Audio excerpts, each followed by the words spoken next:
Hello, and welcome to the Coach's Cup podcast. I am Sonya Green from Sonya Green Coaching, and today I have special guest coach Sade Curry, who coaches women who are going through or have gone through a divorce. So, Sade, I'll let you introduce yourself a bit. Thank you, Sonya. It's a pleasure to be here. My name is Sade Curry. For everyone listening, I am a life coach a relationship coach for divorced women. So I walk women through, recovering after their divorces, rebuilding their lives. And the largest portion of my practice is helping women get married again after divorce or repartnered for those who don't want the piece of paper. But dating is like, I think at least 60% of my practice is divorced women who are dating again. And so I came by that through my own story. And when I got remarried, women just started reaching out and like, wait, how did you do that? Because it's kind of crazy out here. Yeah. No, I can speak to that. It is kind of crazy out there. Well, tell us, and we talked about this a little bit in the pre-gaming that we were doing, but it occurred to me today that we have never talked about divorce as a complete topic on this podcast. So I think this is going to be helpful to a lot of women. But let's talk about the impact of divorce, and what do you see as the impact of modern divorce? Oh, it is huge. And, the reason people don't talk about it is it kills the vibe in the room. Right.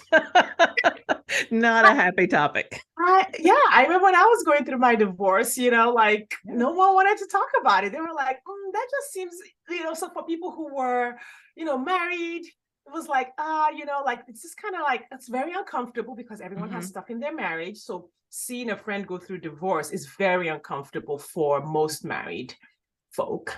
And then, in general, in religious circles, so I was in a traditional religious community at the time, they were very uncomfortable with the fact that the divorce was going forward. So it does happen culturally. We just have not embraced that divorce is just a thing that happens. Yeah, to almost half of the population, or about half of the population. Yes, and likely will continue to happen until we, upstream resolve some of the problems that, create that situation. Yeah.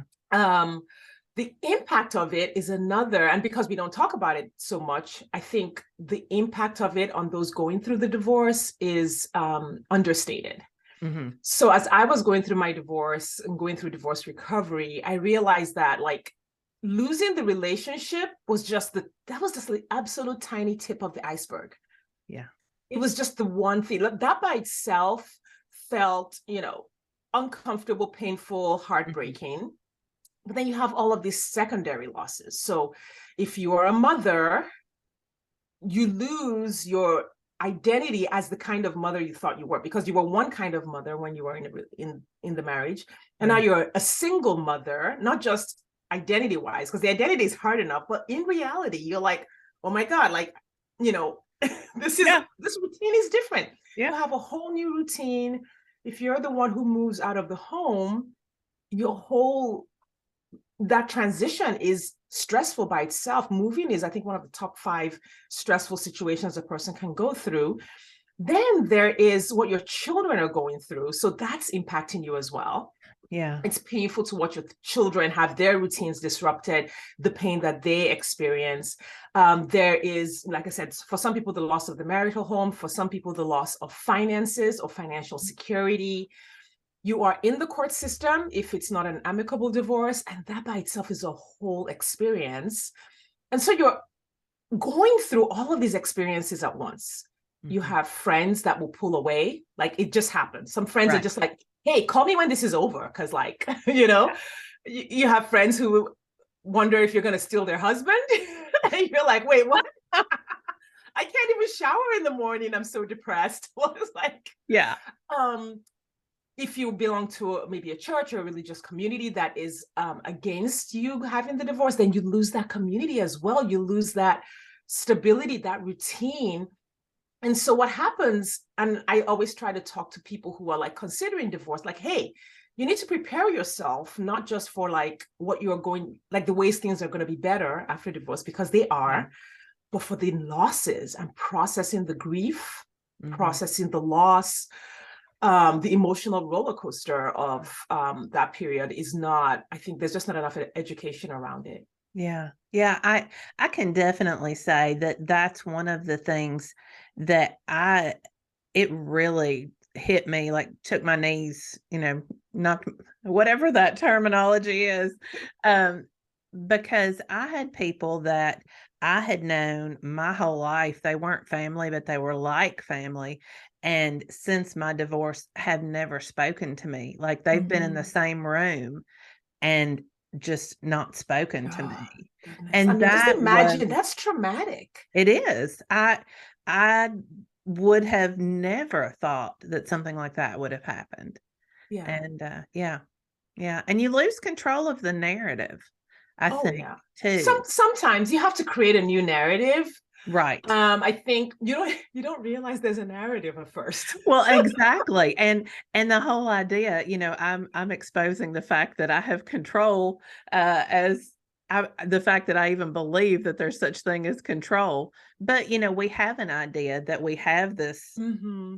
Who this we are. We think life. we Yeah. think we are a certain person. We think we have this certain life. We Mhm. think everything's like going the way we thought it was. And for me, my relationship was I was in an emotionally abusive relationship. I Mhm. was more codependent. And so I had this narrative that, oh, things are gonna get better, things are gonna get better, things are gonna get better. And I was completely blindsided by like, oh no, not only are they not getting better, you're about to like drop Yeah. 20 feet Yeah. Yeah. below where you thought your life was going. Yeah. Wow. So when you are working with clients, talk to me about some of the things that you all work on. Oh, yeah, a lot. One of the first things and this is the majority of my clients, not 100%, but majority of them are not in touch with the impact on them. Mhm. Just the emotional impact and the physical impact. Many of them are still in the, okay, I got to fix this mode, where even Mhm. if they weren't going back to the marriage, it's like, I just got to fix my life. I just got to Yeah. make things better. I just got to, and they ignore the signs that they have to do some deeper work. So they're staying up late at night, scrolling on their phone. Mhm. Many of them are, potentially like going through a little bit of depression, Yeah. but they're not acknowledging it because they're usually these strong, high achieving, bright, resourceful women who are successful in every area of their lives, in Yeah. ministry and at work. And so they're like, I'm not depressed. Yeah. Yeah, but like, you're not sleeping. Or they're like, I'm not anxious. I'm like, yeah, but like, you're kind of yelling at your kids a lot. Yeah. Right. And Yeah, so I have to I don't like, know that one at all. right. But it's like, okay, so it's like, and this sometimes I just have to like, I have to be really patient and like saying, hey, you don't have to convince me that you're fine. Right. Okay. If there are things happening, we have to look at them. So we work on an emotional vocabulary. Many women, unless you came from just a really emotionally aware family or community, don't name their emotions. They don't know how they feel Right. from moment to moment. So we start with that, just the basics. Here's an emotions wheel, Mhm. and here's an emotions log. So check in with yourself Yeah. several times a day to see how you're feeling so that we can kind of get a temperature of your overall mood. Because if you're, jumping out of your skin and staying busy and overworking or focusing on your kids Mhm. and not realizing that you need to thrive as well, it won't work. And so we start with just like, okay, giving them that language, and then they can get a temperature for where they are and come out of denial of what needs to be healed. Once Mhm. they're in touch with their emotions, then they can see how, they're responding to things. Then we know, okay, here's what needs to be healed. For some of them, I mean, for everyone, there's always grief Yes. because there's loss. So there's grief is always one. But then for many divorced women, the divorce itself actually triggers flashbacks to childhood dysfunction or childhood abuse or childhood neglect. Because even you went through a whole lot in childhood, you kind of packed it away, put it on the shelf, built this life that you're like, yeah, everything's great now. I don't have to deal with that. I don't have to think about what my dad did or what my mom did or all of that. I can just focus on this beautiful new life. Well, when you lose that, it's like it triggers for many women, all of that stuff comes back. So now you're not just dealing with what's happening now, you're dealing with what's what happened then also. Yeah. And therapy is all often required Mm-hmm. in those situations. So I tend to tell my clients, hey, if it's this height of trauma, then I will work with you on the rebuilding and coaching, but you might need some extra help to take that edge off. My husband, my current husband, when he was going through his divorce, he likened it to, he said, I had been throwing things in a closet and shutting the door, and then throwing more things in there and shutting the door. And he said, when I finally found out I couldn't shut the door anymore because so much was coming out of the closet that the door wouldn't shut, I had to face it at that point. And I thought that's a really vivid image. I can understand that.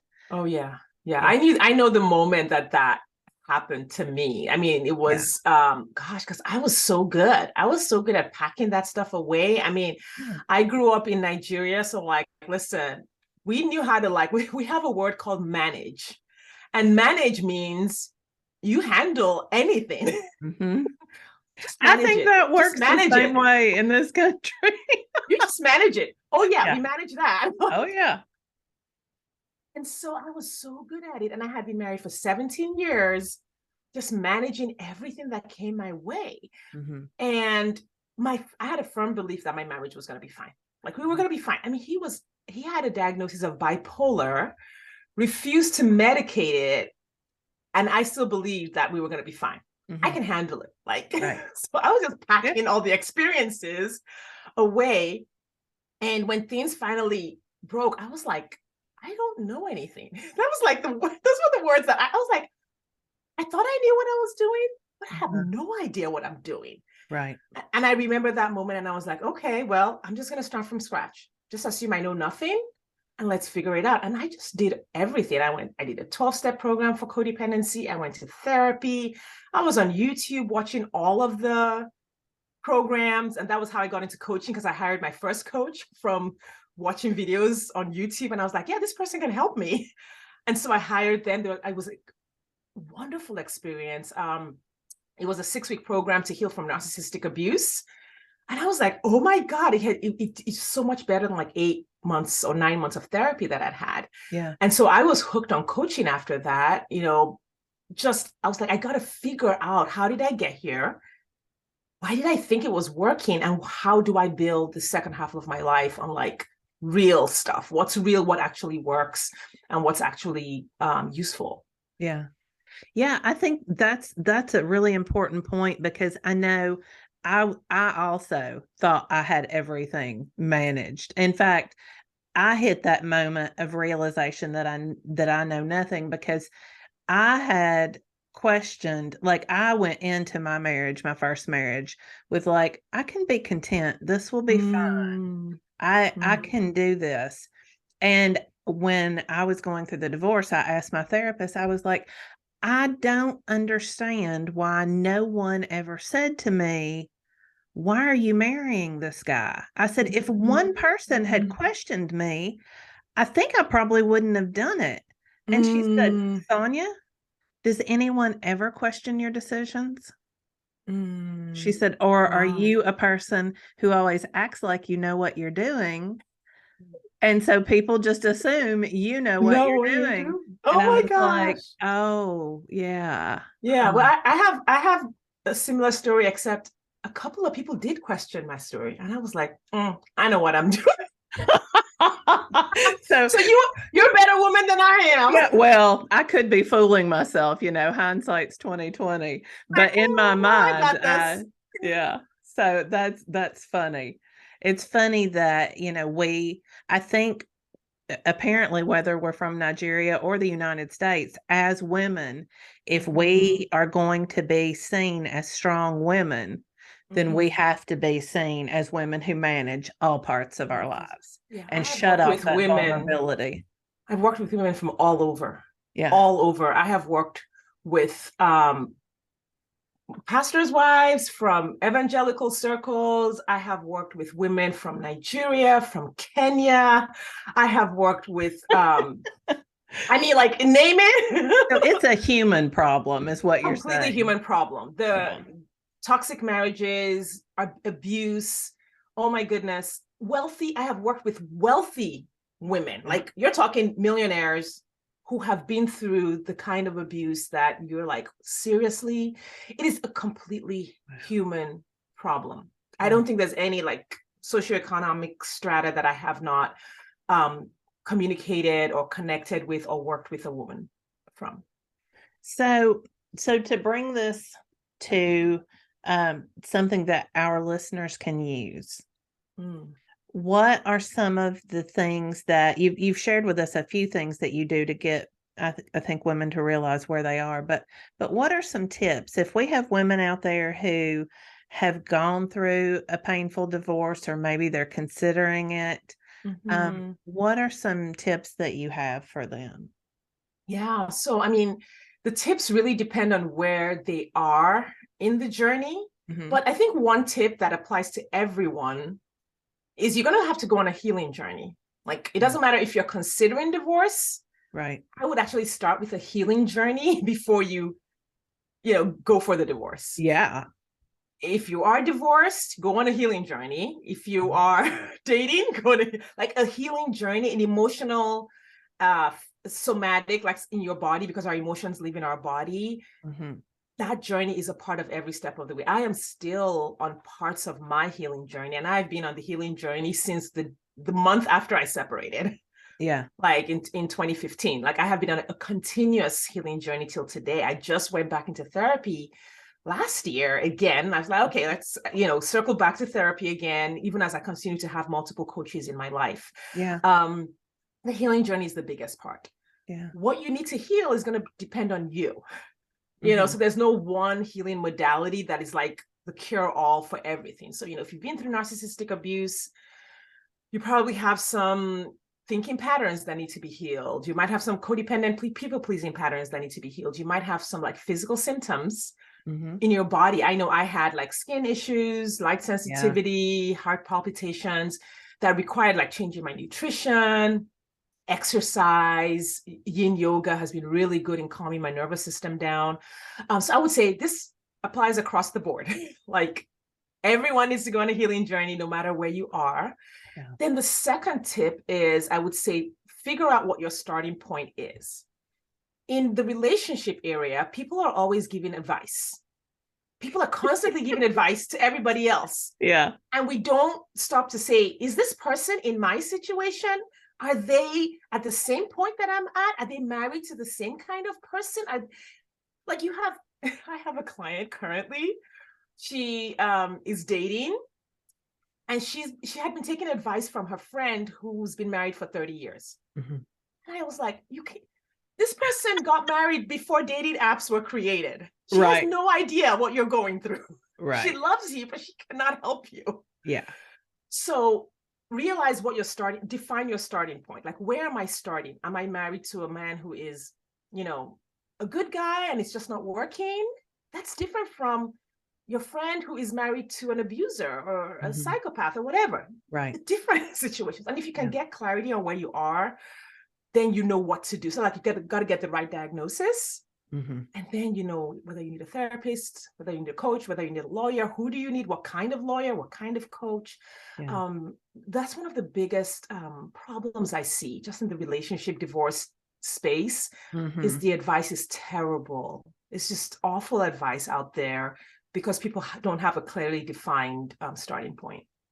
And I would encourage any of our listeners who, even if you've been through your own divorce or whether you've been married for 30 years, to think about that before you start giving advice to people. Just take Yes. a minute and say, is this coming from my own experience? Because that's not her Mhm. experience. Yeah. Maybe it would be better if I would just listen and hold off on the advice. Yeah, listen, be a friend, and refer her to experts Yeah, who can help absolutely. her define what's going on with her, because they're either life coaches who've been trained and certified, or therapists who are licensed to deal with some of that stuff, or an attorney who is Absolutely. licensed to deal with the legal part of it, or a Yeah. doctor who can help with the anxiety or depression, whatever it is. They are experts for all of these things. I Yes. agree with that 100%. And I love what you said about cycling back to therapy, because I think it's important. We like to box off these periods in our lives, but honestly, we do have to cycle back sometimes. It's not a one and done, and Yeah. it's not failure if you need to go and visit your therapist. I mean, there Mm-hmm. have been several times over the last couple of years where something's come up, and I'm like, huh, I probably need to run this by her. We have a couple of sessions, and then we're done. Yes. And Yes. it has nothing to do with failure. It has to do with me checking in with me and thinking, "Oh, I probably need some help handling this." Yes. Yes. And I think sometimes, like you said, we see it as failure because as women, it's like we've been socialized to show up as strong and like Yes. checking all the boxes. But thriving, if we are to thrive in our own lives, um, it's going to require sort of this, I guess, changing the narrative around getting help. Yes, absolutely. Right? Like, let's just change that narrative. I mean, I don't know if you ever heard the joke, I don't know, 10 or 15 years ago about how all women need wives, Yes. right? Is that a Because joke? I thought that was pretty serious. it is serious. Because, and if you think about it, men are socialized to get help. Yeah. They're socialized to be like, yeah, I got to go to work. So like somebody's got to like clean the house and take care of the kids, and someone's got to do all these things. They are socialized to have assistants, and they're socialized to get their dry cleaning done and all of that. And Yeah. women are socialized and have been for centuries to be the ones helping. Yes. And because of that, we haven't absorbed the message that, oh, wait, no, you get to have help too. You get to have support. You get to Right. have people around you that, whether you pay them or not, who are supporting you in all these areas. Like you don't have to do it all. In fact, it's unhealthy Yeah. to do it all. I have a person that I spoke to recently who um, did not want to go to therapy because they felt like, oh, I know how to do the work, so I have all the books and and I'm like, well, that's true, but I think about my therapeutic experiences or my coaching experiences and how I just enjoy getting loved on. I'm Yeah. like, why would I want to do it alone? Exactly. Exactly. It's a moment to be vulnerable, to be yourself. Yeah. Yeah. Yeah. Sometimes I know exactly what my coach is doing. Like I know the modality or I know what my therapist is talking about, but I'm like, no, I'm here to be taken care of. That's right. Be. Yeah. No, I try to go into all of those experiences that same way. It's like, you're the expert. I'm just here. Yes. That feels good. It does. Yeah, no, absolutely. I agree. All right. Sade, I think I could talk to you all day about this. I agree. This has been so much fun. So if someone is looking for a coach and they, if they are, you said you usually it's after divorce, you help women with dating. We didn't even get into that. That's the The real dating fun part. stuff. Yes, it I mean, that is. has to be the fun stuff, right? It really is. I have all kinds of stories around dating. I'm Yeah, yeah. sure. So Uh, tell us, how do they get in touch with you? so my favorite place to hang out is my podcast. It is called the Dating After Divorce podcast. So you can either search for Dating After Divorce on any podcast platform or just search for Sade Curry, SadeCurry, and you'll find my podcast. It's a fun place for me to share my thoughts and tips, and you can kind of follow through from pod number one, and it kind of really gives you a new philosophy and a new approach to dating. You can also reach me on my website, sadecurry.com, SadeCurry.com. You can book a consult call with me just to clarify your starting point, if you want to do that or to explore working with me. I also hang out on Instagram at Sade Curry. Facebook is where you probably find me multiple times a day. And that's Good at old Facebook. Sade Curry Life Coach. All right. Your name, I am an 80s teenager and I remember the singer The singer, Sade. And so when yes. I saw your name, because I always thought she had the most beautiful voice, and I was Oh, like, she's oh, amazing. She's yeah. amazing. Yeah. So her father is Nigerian. And Okay. so we have the same name, Fola Sade. Uh-huh. Short form is Sade. Okay. Well, it's beautiful. So, Thank and it you. was lovely having you. Thank you so much for having me, Sonya. I appreciate it. Yeah. If for all of our Coaches Cup listeners, you can follow me at sonyagreencoaching.com or go to our Facebook page, the Coaches Cup Podcast. We would love to hear your thoughts. Have you been divorced? Have you started the dating process again? I You're right. Now that dating apps are out there, I I've been married. It'll be 10 years this year, so it's been a while. But I went on Match.com and was on there for like half a day. And I was like, no, no, no, no, no, no. This is not the place for me. Yeah, I can help. I can help with that. Yeah. I teach my clients to have fun with it. We change it around. Well, then there you go. You are going to be the expert. All right. Thanks so much. And we will see you all next week.